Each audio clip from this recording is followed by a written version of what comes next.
Yon, so day 1 mga kalapatid sa paggamit natin ng El Toro Probiotics, no? So,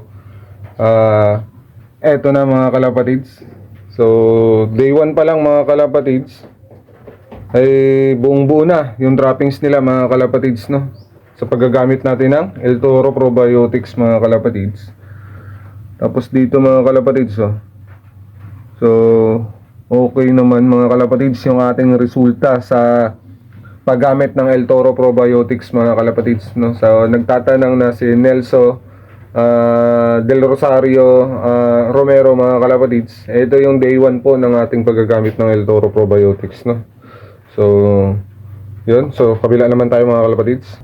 Dito naman tayo sa mga breeder ko mga kalapatids. So ito, yun.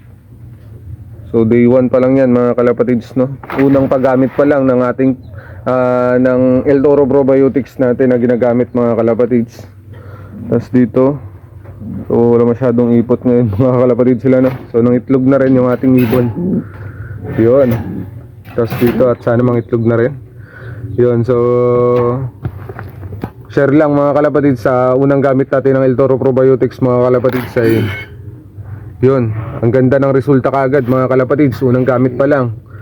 So paano na lang kung tuloy-tuloy na natin ginagamit ang El Toro Probiotics mga kalapatids. Kaya ano pang inaantay nyo mga kalapatids, no? Mag El Toro Probiotics na rin kayo. Bye!